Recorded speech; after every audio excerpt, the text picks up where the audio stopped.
Marco Pantani, légende vivante du cyclisme italien des années 90. Sa carrière est un vrai paradoxe. Adulé dans son pays malgré plusieurs contrôles positifs à des produits dopants, il connaîtra la gloire extrême à la fin du siècle dernier, avant de connaître la dépression extrême au début du siècle suivant. Toute cette histoire s'achèvera un soir de février 2004, dans la triste ville de Rimini. Le tout dans des circonstances très floues, qui laisseront de nombreux doutes pour l'éternité.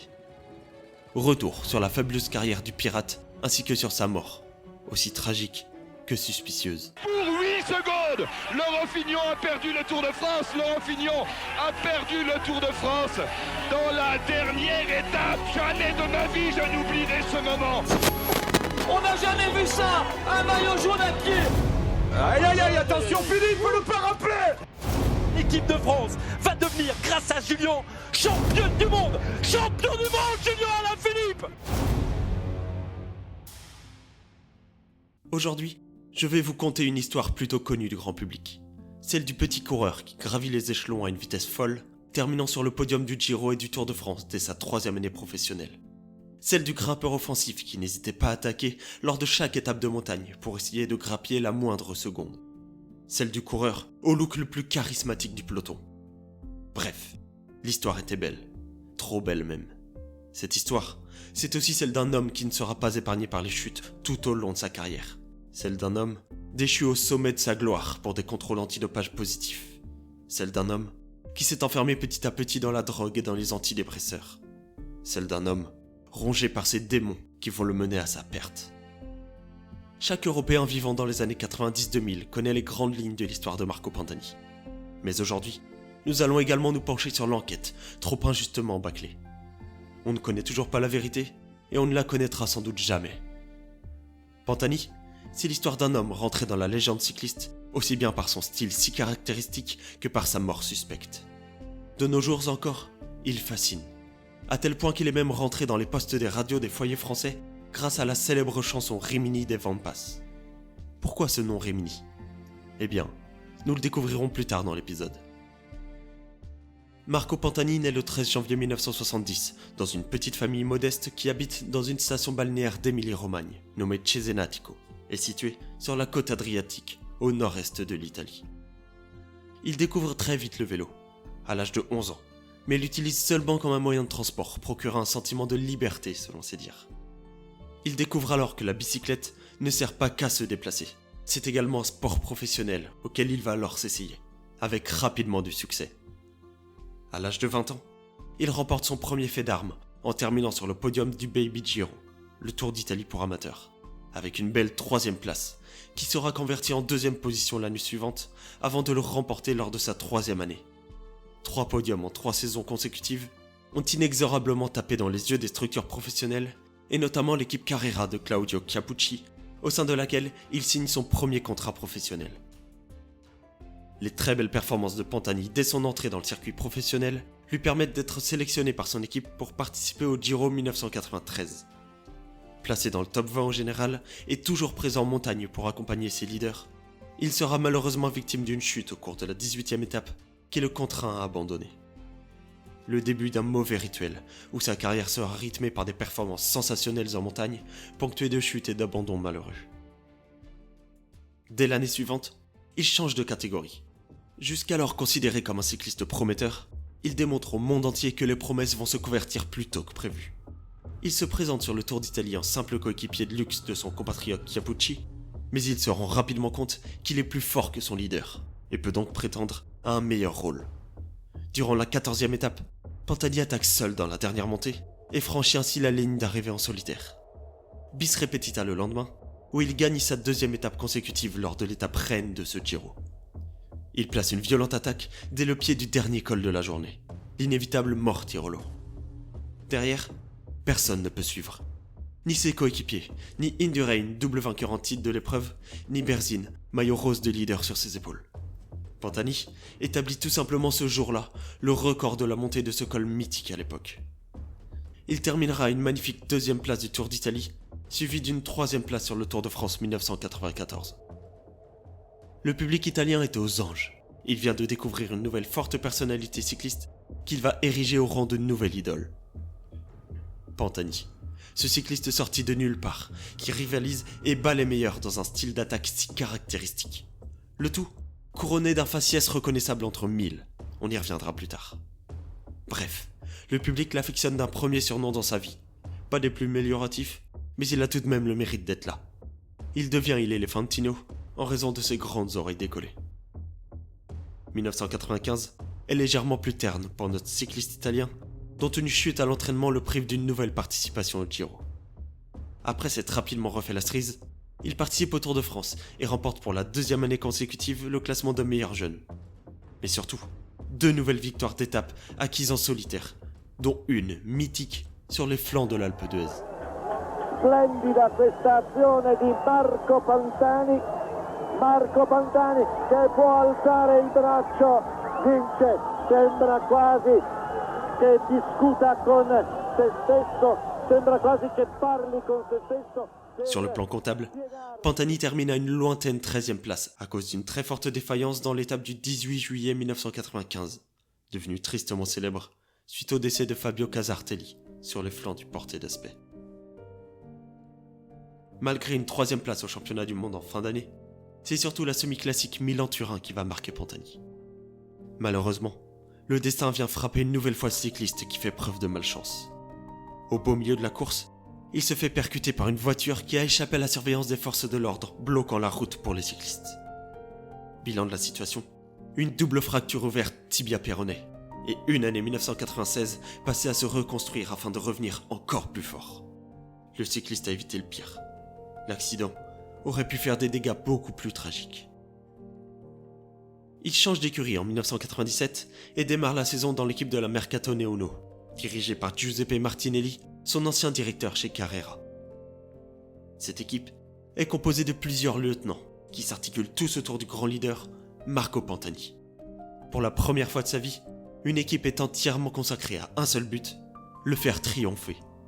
Lui, l'enfant de Cesenatico.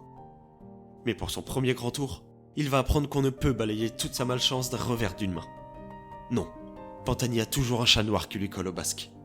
Et pour le coup, cette expression porte bien son nom, car lors du Giro 1997, il doit abandonner au cours de la 8e étape à cause d'une chute provoquée par un chat.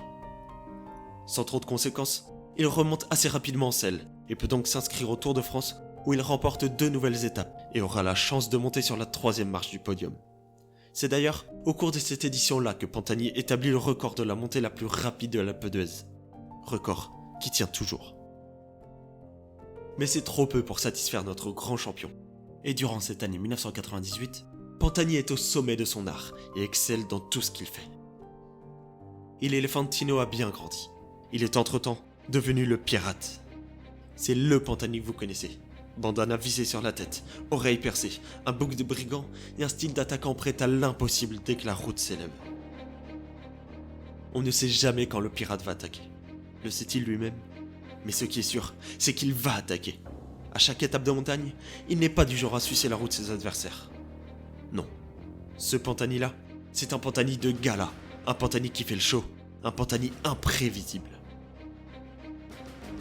Et ce Pantani imprévisible va se révéler sur le Giro 1998. Alors que tout le monde le voyait et le croyait moins fort qu'Alex Zülle, et cela même sur le terrain de prédilection de Pantani qu'est la montagne, il réussit encore à surprendre son monde, lors de la 17e étape, en collant 4 minutes et 37 secondes dans la vue du Suisse, qui était jusque-là leader du classement général. Il endosse donc le maillot rose, et ne le quittera plus jusqu'à la fin, triomphant ainsi sur son premier grand tour, avec plus d'1 minute et demie d'avance sur Pavel Tonkov, et près de 7 minutes sur l'Italien Guerini, 3e de l'épreuve. Son jour de gloire est arrivé. Alors qu'il ne comptait pas participer à la plus grande compétition cycliste de la planète, il se décide à y participer en tant que vainqueur sortant du Tour d'Italie, afin d'essayer de réaliser le même exploit que son idole Fausto Coppi en 1949, où il était devenu le premier cycliste au monde à réaliser le doublé Giro-Tour. Alors que pour tous les amateurs de football, 1998 reste comme l'année du premier sacre mondial pour les Bleus, pour tous les amateurs de cyclisme, cela reste synonyme du Tour de la honte. Nous sommes le 8 juillet 1998. La France affronte la Croatie au Stade de France en demi-finale de sa Coupe du Monde de football. Mais à 213 km de là, à l'aube, un homme s'est fait arrêter à la frontière franco-belge pour un simple contrôle de routine. Cet homme, c'est Willy Voet, soigneur de l'équipe Festina. Et ce qui était au départ un simple contrôle de routine va prendre des proportions inouïes en devenant un scandale national, connu de nos jours comme l'affaire Festina. Au cours de ce simple contrôle de routine, les douaniers procèdent à une fouille du véhicule de M. Voet. Et lorsqu'ils ouvrent le coffre, ils vont trouver un coffre plus rempli que la pharmacie de mon village. 235 ampoules de PO, 120 capsules d'amphétamine, 82 flacons d'hormones de croissance, 60 de testostérone et des corticoïdes. Bref, les douaniers se rendent vite compte de l'importance de cette arrestation. Après 3 jours de garde à vue, Willy Voet avoue le dopage organisé qui règne au sein de l'équipe Festina. Et après de nombreuses enquêtes et interpellations les jours suivants, Bruno Roussel, directeur sportif de l'équipe Festina, confirme les dires de Willy Voet. La réaction ne se fait pas attendre. L'équipe Festina est exclue du Tour de France par le directeur de la course Jean-Marie Leblanc. Pour les coureurs de l'équipe Festina, pas de Champs-Élysées. Leur Tour de France s'arrête au soir de la 6e étape, La Châtre-Brive. Pas de départ le lendemain matin pour le contre-la-montre Mérignac-l'Église-Corrèze. Cela ne plaît pas aux coureurs de l'équipe cycliste, et notamment à Richard Virenque, qui décide d'essayer de convaincre le directeur de course de les réintégrer. Mais cette réunion improvisée dans une salle du Petit Bistrot chez Gilou n'y changera rien. Virenque annonce donc aux médias que l'équipe Festina renonce au Tour de France dans une conférence de presse devenue mythique. Le Tour de France, c'est la plus belle épreuve au monde qui puisse exister, donc on part pour que tous ces, journalistes qui sont là que pour ça en ce moment, puissent partir, rentrer chez eux, comme nous on va rentrer chez nous.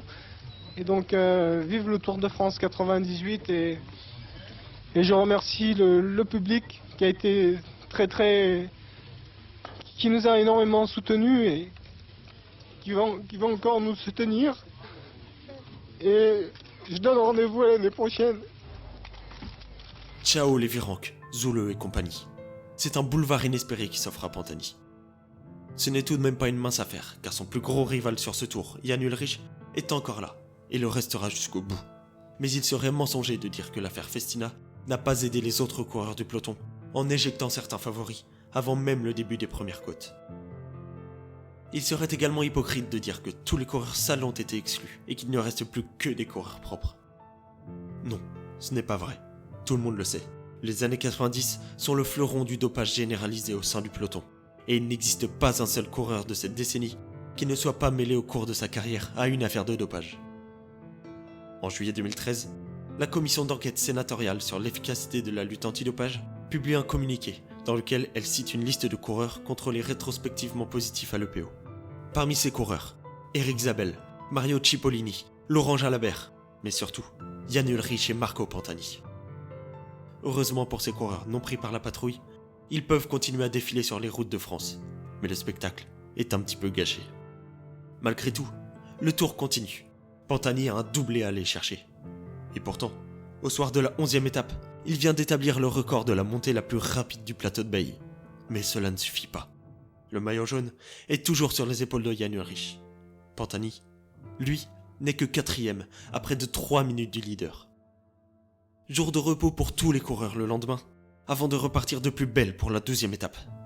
Enfin, ça, c'est la théorie. Parce qu'en pratique, les coureurs font grève.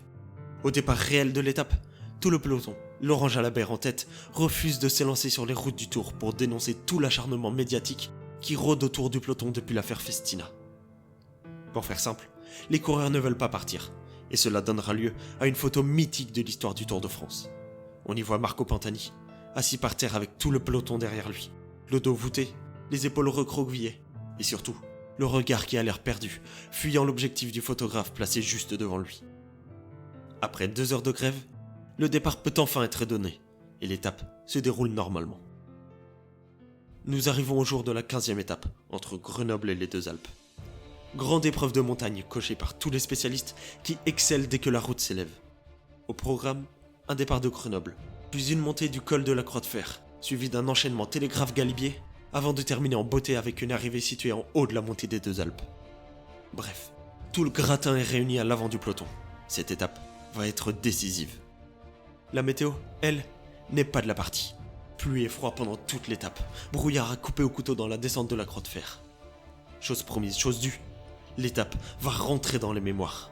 À 5 km du sommet du Galibier, Pantani nous place une attaque fulgurante comme il sait si bien le faire. Et derrière, personne ne réagit à part Luc Leblanc, 6ème au classement général.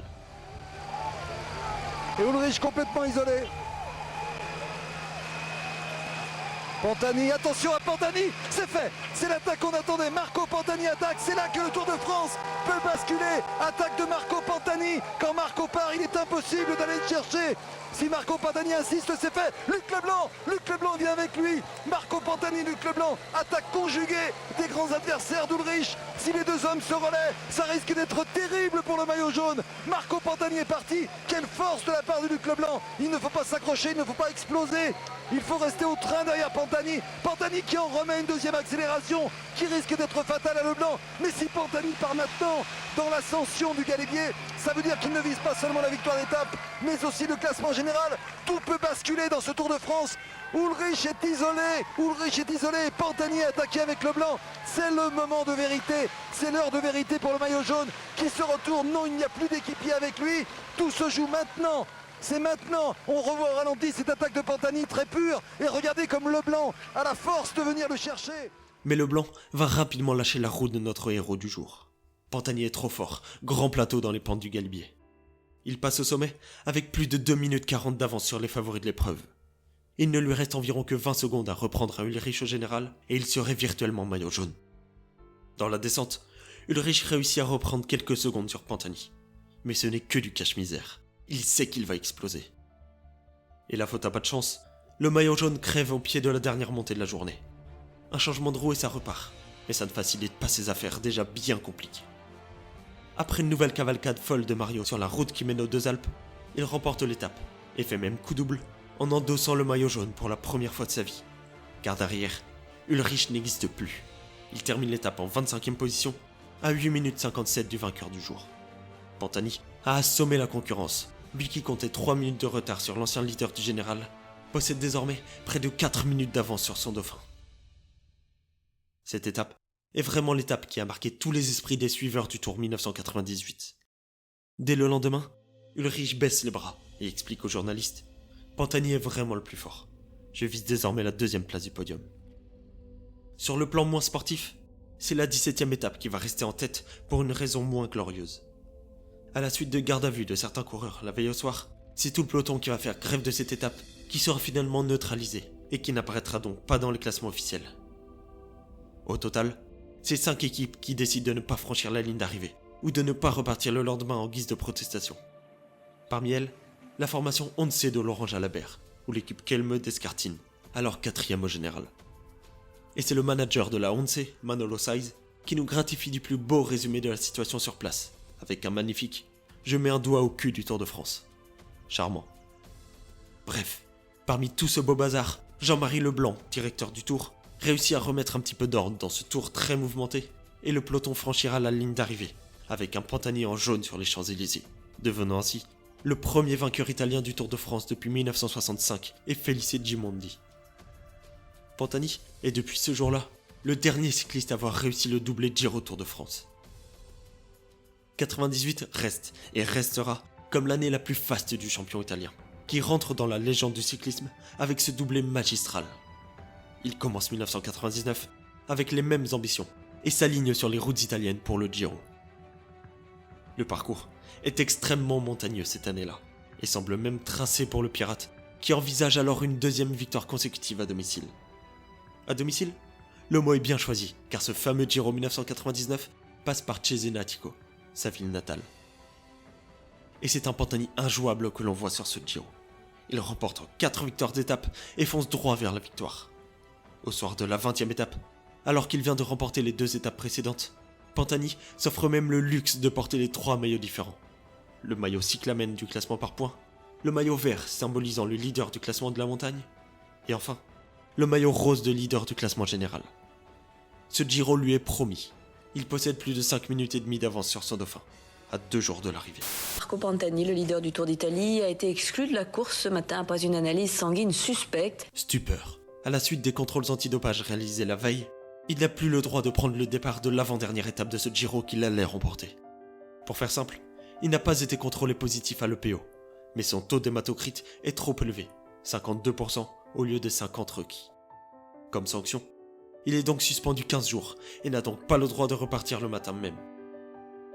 Le leader est exclu à moins de 36 heures de l'arrivée finale. Et ça, il ne le digère pas. Il crie au complot à qui veut l'entendre. Mais cela ne change rien.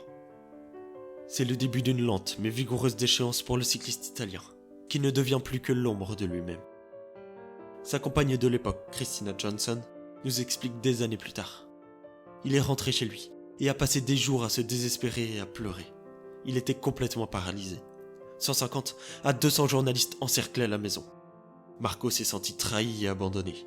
Il estimait que son exclusion était préméditée, qu'il s'agissait d'un complot. Après 10 jours environ, il est venu me voir et il m'a dit « Écoute, j'ai commencé à prendre de la cocaïne. Je crois que c'était la seule manière pour lui de supporter la pression, de survivre à la situation qu'il subissait. » Chez Pantani, quelque chose s'est brisé. Il ne sera plus jamais comme avant. Il remporte 2 étapes sur le Tour de France l'année suivante, mais même quand il gagne, il ne prend plus de plaisir sur le vélo. On atteste cette victoire lors de la 12e étape au sommet du Mont Ventoux. Pantani est lâché et positionné à quelques secondes derrière les 6 hommes de tête, dont Lance Armstrong. Mais il parvient au niveau du chalet Reynard à revenir sur le groupe et attaque sans cesse, mais en vain. À la 4e tentative, le pirate réussit à creuser un écart. Il reste 3,5 km. Mais quelques centaines de mètres plus tard, le maillot jaune américain se décide à accélérer et à rejoindre l'Italien aux avant-postes. Il emmène ensuite Pantani jusqu'au sommet, mais ne lui dispute pas la victoire, laissant gagner l'Italien sans se battre. Et ça, Pantani ne l'a jamais accepté. On ne laisse pas gagner le pirate. Il préfère perdre à la pédale que gagner au déshonneur. Son orgueil lui offrira également la victoire lors de la 15e étape du Tour en haut de Courchevel. Mais cette victoire restera jamais comme la dernière victoire de l'Italien sur un grand tour. La déchéance n'est pas prête de s'arrêter. Giro 2001. Au soir de la 17e étape, les forces de l'ordre italiennes effectuent une descente de police dans les hôtels des équipes dans le but de trouver des substances dopantes. C'est ce qu'on appelle le Blitz de Sanremo. Pris la main dans le sac avec une seringue d'insuline dans sa chambre, Pantani ne repart pas le lendemain et prend 6 mois de suspension par la Fédération de cyclisme italienne et l'UCI. Sur le Giro 2003, il connaît un léger regain de forme qui offre de l'espoir à tous les tifosi. Il termine 14e, ce qui n'est pas glorieux au regard du palmarès de l'Italien, mais quand on voit les embûches par lesquelles il est passé, l'Italie reprend espoir. Du moins, pour un temps. À cause des mauvaises performances de son leader, la Mercatone Uno ne sera pas invitée à participer au Tour du Centenaire, surnom donné au Tour de France 2003. Et c'est la rechute. Il décide de ne pas participer à la Vuelta cette année-là. Non, Pantani n'a plus envie. Il n'a plus envie de pédaler, plus envie de faire du sport, plus envie de bonheur. Il se fait opérer pour se faire recoller les oreilles, car il ne supporte plus de voir son reflet. Vers la mi-juin, il est hospitalisé à la clinique Parco dei Tigli, clinique spécialisée dans le traitement de la dépression et de diverses dépendances. Marco Pantani. Marco Pantani. Marco Pantani. Madame, monsieur, bonsoir. Marco Pantani est mort seul hier soir dans une chambre d'hôtel de Rimini à quelques kilomètres du village où il était né. Il s'était isolé dans cet hôtel depuis 4 jours. Le coureur de 34 ans gisait à même le sol près de son lit. Une boîte d'anxiolytiques a été retrouvée dans sa chambre. Le procureur de la République, dans une courte déclaration, a exclu le suicide, mais on attend évidemment le résultat de l'autopsie. Oui, Marco Pantani est mort. Mort dans un petit hôtel de Rimini. L'Italie pleure le plus grand grimpeur de la fin du siècle. Nous sommes le 14 février 2004 et la nation transalpine est en deuil. Elle vient de vivre un drame national. Le pirate, son pirate, n'est plus. L'enquête conclut à une mort provoquée par un œdème cérébral et pulmonaire, lié à une overdose de cocaïne. Ça, ce sont les faits. Du moins, les faits conclus par l'enquête. Car à vrai dire, personne n'en est convaincu. L'enquête a été bâclée. Marco voulait aller se détendre à la montagne du côté de Milan. Mais arrivé à son hôtel milanais, il décide de laisser ses valises et ses blousons sur place et de n'emporter avec lui qu'un petit sac rempli de médicaments. Il arrive à l'hôtel de Rimini le 10 février et réserve une nuit dans l'hôtel. Chaque jour, Marco réserve une nuit supplémentaire. Il a ses petites habitudes durant ces 4 jours. Il se fait livrer ses repas depuis un petit restaurant situé non loin de l'hôtel, le Rimini Cake. Mais le 14 février, quelque chose cloche. Le concierge s'inquiète car il n'a pas vu Marco Pantani dîner ce jour-là. Il décide donc de frapper à la porte du cycliste déchu et le découvre torse nu, allongé par terre dans sa chambre, dans une mare de sang. Les secours sont appelés à 20h30. L'enquête commence alors. Les professionnels arrivent sur les lieux de l'accident et commencent à étudier le cadavre de Pantani pour savoir ce qui s'est déroulé. 10 ans plus tard, sa mère, Tonina Pantani, réussira à faire ouvrir l'enquête pour homicide avec altération de cadavre et des lieux du crime. Elle n'a jamais cru à la thèse du suicide ou de l'overdose malencontreuse. Aujourd'hui encore, Tonina n'a qu'une seule idée en tête, se battre pour faire ressortir la vérité. Marco n'est pas mort accidentellement selon elle. Pour corroborer le tout, elle livre à la justice tout un tas d'éléments qui prouvent que l'enquête a été bâclée et qu'il faut la redémarrer de zéro. Mais quels sont les éléments allant dans son sens?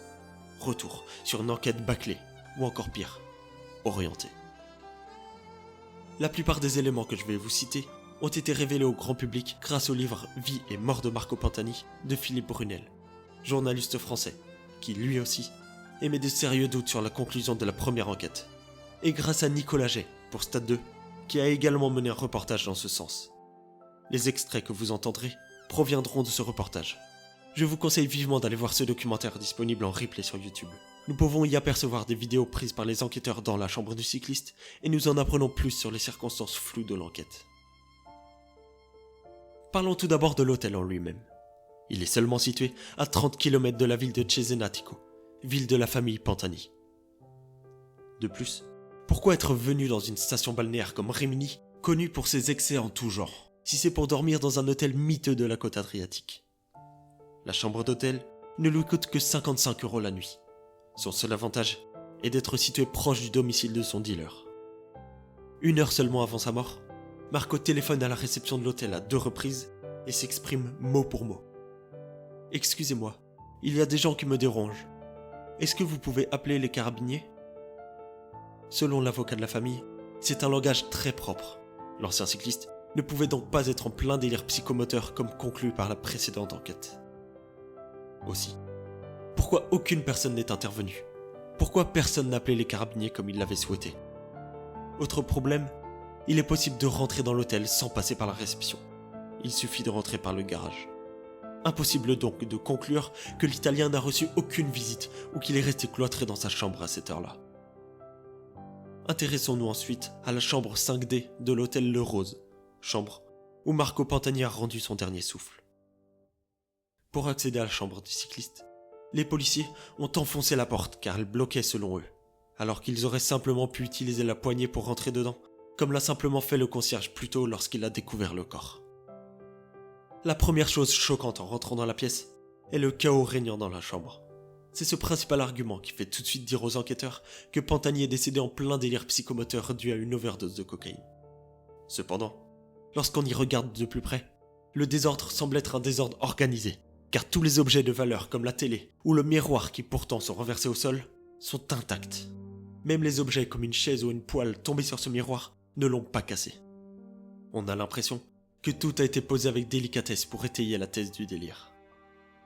Plusieurs choses troublantes sont retrouvées dans la chambre, comme par exemple les blousons évoqués plus tôt dans l'épisode. Ils étaient censés avoir été laissés à l'hôtel de Milan.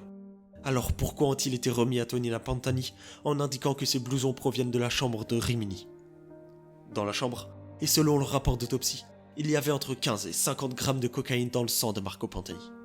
Mais selon le nouveau rapport, il y en avait plutôt entre 50 et 70. D'où provient toute cette drogue, sachant que le cycliste n'en avait acheté que 25 grammes? Autre élément troublant qui n'aurait pas dû se trouver là. Les enquêteurs retrouvent dans la chambre des restes de repas asiatiques que Pantani n'aurait pas commandés. De plus, la cocaïne est censée couper l'appétit. Dans la chambre, après les dépenses de taxi et de cocaïne, il est censé rester à Pantani entre 3 et 5 000 €. On n'en a pourtant retrouvé que 70. Mais surtout, sur la vidéo réalisée par les enquêteurs, une mystérieuse bouteille à moitié vide est posée sur un meuble de la chambre. Sur et autour de cette fameuse bouteille se trouvent en plus des traces blanches. Malgré tout, cette bouteille n'intéresse pas les enquêteurs qui n'effectuent aucune analyse dessus. Ces mêmes enquêteurs qui sont censés être des professionnels ne portent pas tous des gants, et certains manipulent les objets sans aucune protection. Ils ne prennent pas le temps de relever des empreintes digitales sur la bouteille, sur la télé sur le miroir et ne pratiquent pas non plus de relevé d'ADN. Ces enquêteurs renversent même des objets pendant l'inspection de la chambre. Si l'on s'intéresse de plus près au cadavre du glorieux cycliste, nous pouvons également voir des choses qui clochent. Sa montre tout d'abord. Elle est restée bloquée à 17h. À l'époque, le médecin légiste avait établi l'heure de la mort à cette heure-là précisément, avant de se raviser et de la fixer entre 11h30 et 12h30. Comment la montre a-t-elle pu s'arrêter toute seule, sûrement liée à un choc, alors que l'Italien était censé être déjà mort à 17h? Aussi, si la chambre est en bazar à cause de son délire psychomoteur, il aurait dû avoir des blessures sur ses mains, mais il n'y a pourtant rien. Et enfin, sur la tête de Marco, présentent des blessures de chaque côté de son crâne. Sur l'arcade, sur le sommet de son crâne, sur le nez et même derrière sa tête. Comment a-t-il fait pour avoir des blessures de chacun des côtés de sa tête? Pas impossible que ce soit en tombant, mais ça reste tout de même très improbable. Et cela ne s'arrête pas là. En avril 2014, alors que la famille demande la réouverture de l'enquête depuis 7 mois, la justice italienne décide de détruire le cœur et les organes de Pantani, ainsi que la fameuse bouteille repérée sur la vidéo. De quoi faire enrager la famille et son avocat. Si je trouve des traces de cocaïne sur le goulot de la bouteille, comment je fais pour ne pas l'analyser? Comment je fais pour ne pas analyser l'eau? Comment je fais pour ne pas analyser le verre? Alors comment une personne peut penser, de façon objective, que l'enquête a été bien faite? Bref, de nouvelles zones d'ombre qui ne viennent qu'étayer la thèse que Pantani n'est pas simplement décédé comme les enquêteurs l'ont expliqué. Ni une ni deux, la Gazzetta dello Sport, qui elle non plus n'a jamais cru à la thèse de l'overdose, titre le jour du 2 août 2014 « Pantani fu ucciso ». Pantani a été tué. Malheureusement, cela n'a jamais pu être prouvé. Le problème de la théorie du meurtre est qu'il n'existe aucun suspect, aucun mobile. Mais ceci, jusqu'à ce que Renato Valancasca, ancien criminel de la mafia napolitaine, affirme que Pantani a bien été piégé lors de son contrôle au Giro 1999. Il affirme que la Camorra napolitaine aurait truqué le contrôle. Plusieurs autres criminels lui auraient alors dit de parier sur les rivaux de Pantani, car celui-ci n'arriverait pas à Milan alors qu'il était largement maillot jaune à quelques heures de l'arrivée. La mafia a-t-elle assassiné Pantani car elle s'apprêtait à découvrir l'existence de ce trucage? Ce n'est qu'une théorie de plus qui vient s'ajouter à la longue liste floue des éléments de l'enquête. Bref, tout ça pour dire que le 28 septembre 2017, l'enquête est définitivement close et Pantani est officiellement mort d'overdose. Philippe Brunel nous questionne. Est-ce que l'enquête a été bâclée ou orientée? Que ça soit volontairement ou involontairement d'ailleurs. Peut-être que les enquêteurs se sont dit en arrivant que cela faisait longtemps que Pantani n'était plus que l'ombre de lui-même et que tout naturellement, il était mort d'overdose. C'est également ce que suggère un invité dans un débat de Stade 2 sur la mort du champion italien. C'est rare qu'on vérifie les freins d'un conducteur lorsqu'il se tue en conduisant avec 3 grammes dans le sang.